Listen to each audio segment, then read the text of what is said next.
Hello friends, मेरे digital classes में एक नए सेशन में फिर से आप लोग का मैं बहुत बहुत एक नए सेशन में स्वागत करता हूं। तो फ्रेंड्स, आज हम छत्तीसगढ़ के जो लोक सेवा आयोग का आज एग्ज़ाम था, तो आई थिंक आप लोग का जो एग्ज़ाम वगैरह है हो चुकी होगी।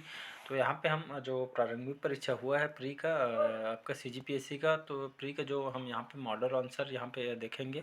तो यहाँ पे एग्जिट जो क्या इसका आंसर हो सकता है, तो हम उन्हीं क्वेश्चन को यहाँ पे करेंगे जो आपके 100% होने की संभावना है। ये नहीं बोल रहे हैं कि मतलब हो सकता है ऐसा अनुमान।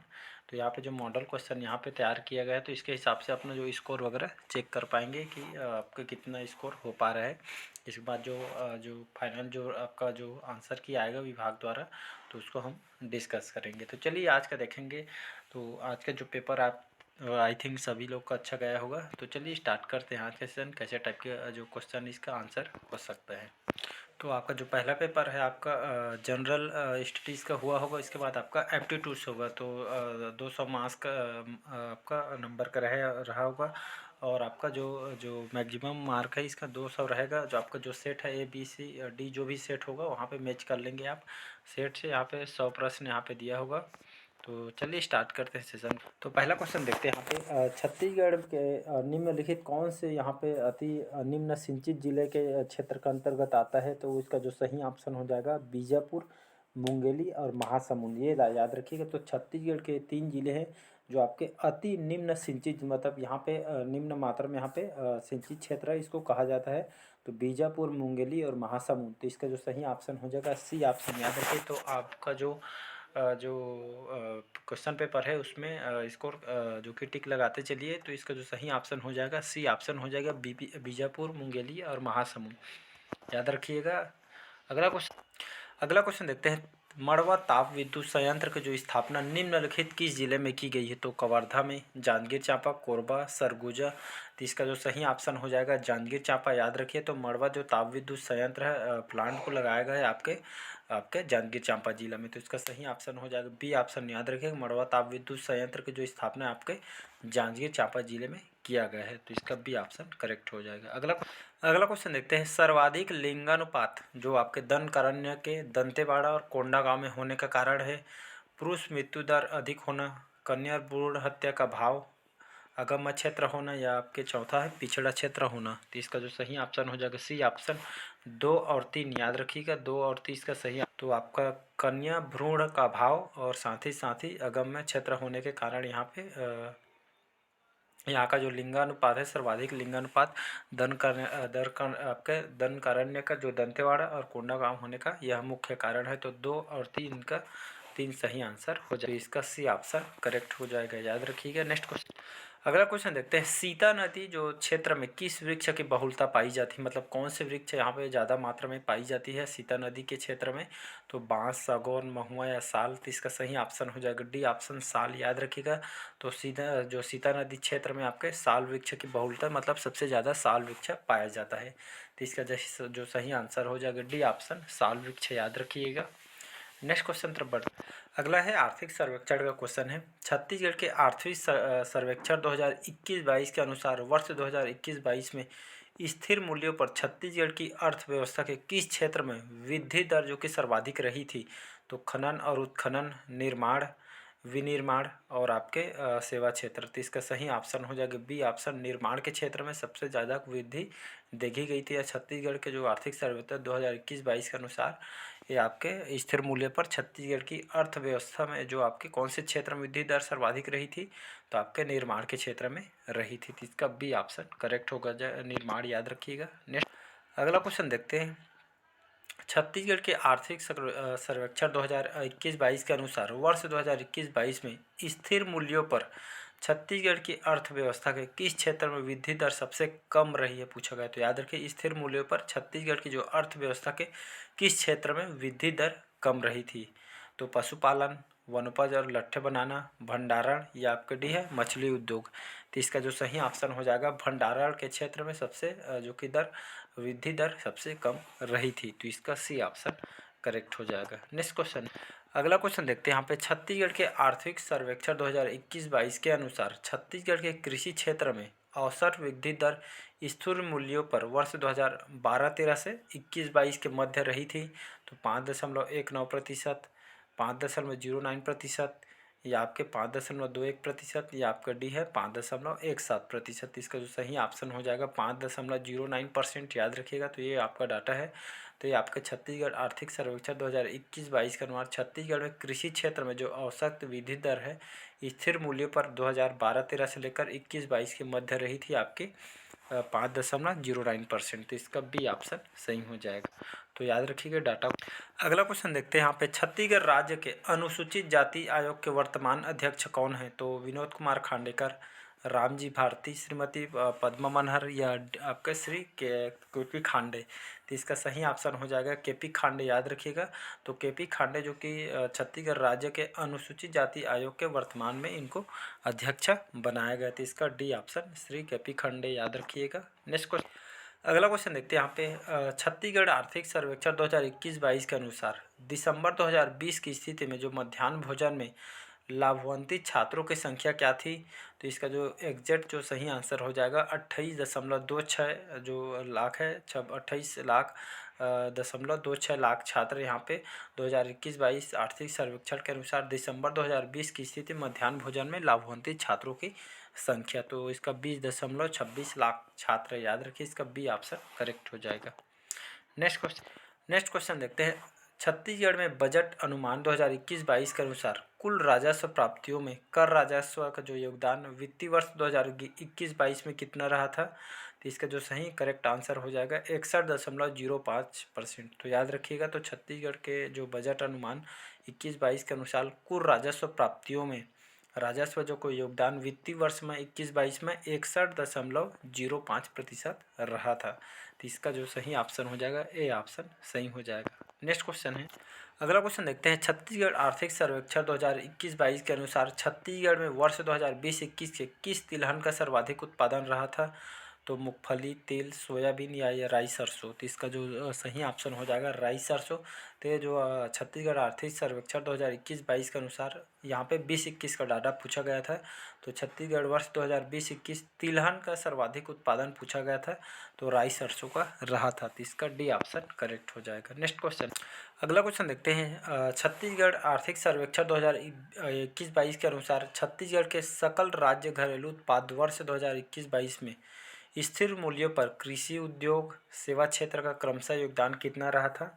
तो इसका जो सही एग्जैक्ट आंसर हो जाएगा आपका 16.73%, 50.61% और 32.66%। ये आपके कृषि उद्योग और सेवा क्षेत्र के क्रमशः योगदान रहा था 21-22 में सकल राज्य घरेलू उत्पाद में। तो इसका बी ऑप्शन करेक्ट हो जाएगा। नेक्स्ट क्वेश्चन देखते हैं, अगला क्वेश्चन देखते हैं, रतनपुर के निम्नलिखित कलचुरी शासकों को शिलालेख अथवा ताम्रलेखों को उनकी प्राप्ति के स्थान से सुमेलित करना है।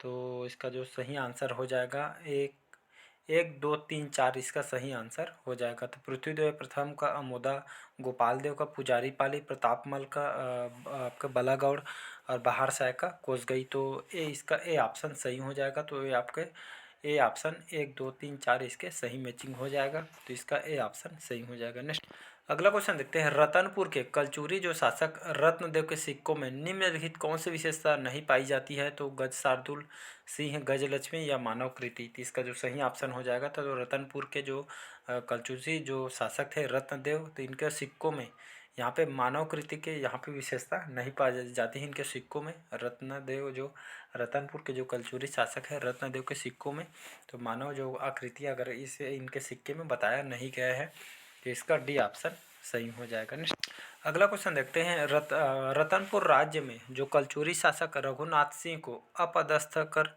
रघु जी ने वहाँ पर एक नए प्रशासक को नियुक्त किया गया था। तो कौन से सन में? तो 1941, 40, 42 या 45। तो इसका सही ऑप्शन हो जाएगा 1941। याद रखें। तो रतनपुर राज्य में जो कलचुरी शासक रघुनाथ सिंह को यहाँ पे अपदस्थ कर जो रघु जी ने वहाँ पे सन 1741 में नए प्रशासक को नियुक्त किए थे रघु जी ने। तो याद रखिए 1941 का सही आंसर हो जाएगा।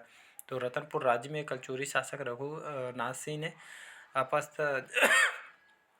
अपदस्थ जो रघु जी ने सन 1941 में नए प्रशासक यहाँ पे नियुक्त किया। तो इसका जो डाटा हो जाएगा 1941 बी ऑप्शन करेक्ट हो जाएगा।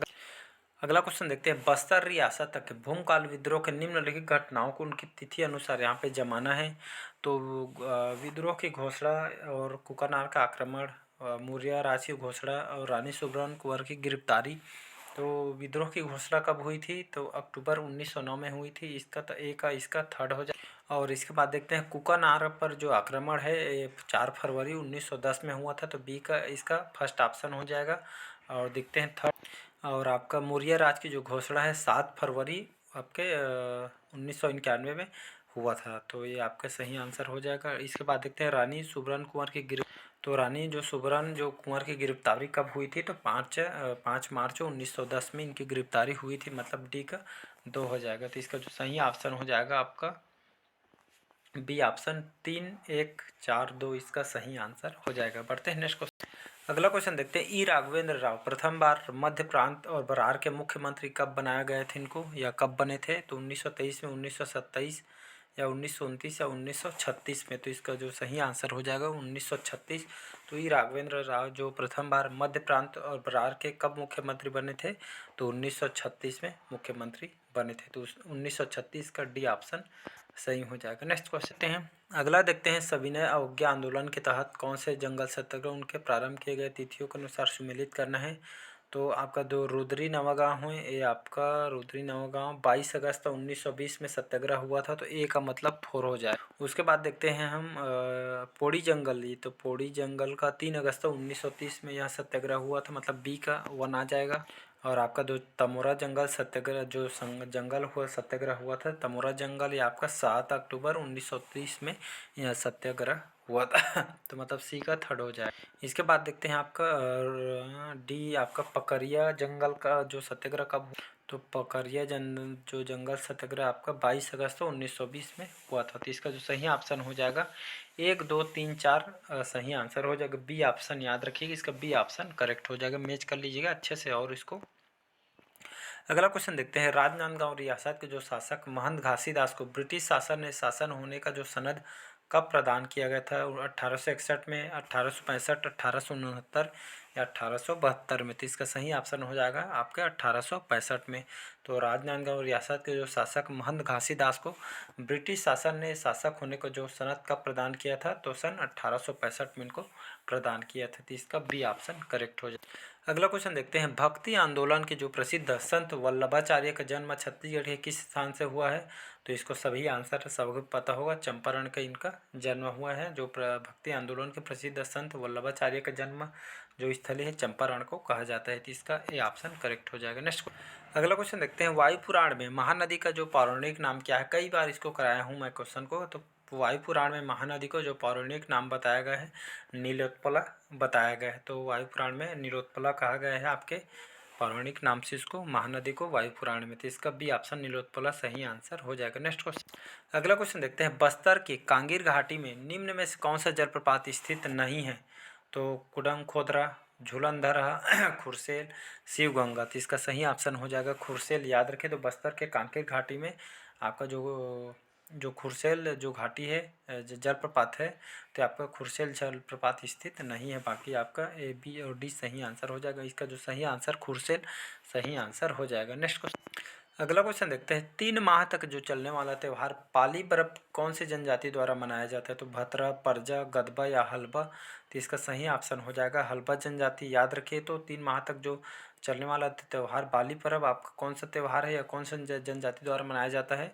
तो आपके हलबा जनजाति द्वारा इसको मनाया जाता है बाली पर्व को। जब लगातार जो ये त्यौहार है आपका 3 माह तक कंटिन्यू रहता है। तो हलबा जनजाति याद रखिएगा। नेक्स्ट क्वेश्चन देखते हैं, सोहर गीत किस अवसर पर गाया जाता है? तो शिशु जन्म के अवसर पर, छठी के अवसर पर, नामकरण संस्कार के अवसर पर या विवाह के अवसर पर। तो सोहर जो गीत है आपके खास करके जो बच्चे जन्म लेते हैं उस अवसर पर इसको गाया जाता है। तो शिशु जन्म के अवसर पर सोहर गीत गाया जाता है। तो इसका ए ऑप्शन करेक्ट हो जाए। अगला क्वेश्चन देखते हैं, पंडवानी लोकगीतों में जो प्रयुक्त होने वाला जो प्रमुख वाद्य यंत्र निम्न में से कौन सा है? तो अलगोजा, खड़ताल, मांदर या मोहरी। तो इसका सही ऑप्शन हो जाएगा बी ऑप्शन खड़ताल। याद रखिएगा, तो पंडवानी जो लोकगीत होता है इसमें जो प्रयुक्त होने वाला जो प्रमुख वाद्य यंत्र का जो उपयोग किया जाता है खड़ताल वाद्य यंत्र का उपयोग किया जाता है पंडवानी लोकगीत में। तो इसका खड़ताल बी ऑप्शन करेक्ट हो जाएगा। तो ये क्वेश्चन को यहीं तक रखते हैं, बाकी जो अगले पार्ट में कवर करेंगे, वीडियो लंबा हो जाएगा तो अगले पार्ट में मैं इसका जस्ट यहाँ पे अपलोड कर दूँगा। तो इसको इसके बाद देखने के बाद इसका दूसरा पार्ट में अपलोड कर दूँगा। वीडियो लंबा हो जाएगी इसलिए सेकंड पार्ट में इसको बनाऊँगा। तो अगले पार्ट में कवर करेंगे। आपका जो स्कोर कितना पड़ रहा है इसको कमेंट करके बताइएगा मेरे को। तो चलिए नेक्स्ट पार्ट में मिलते हैं। अच्छा लगे चैनल को लाइक, सब्सक्राइब और कमेंट कीजिए। Thank you.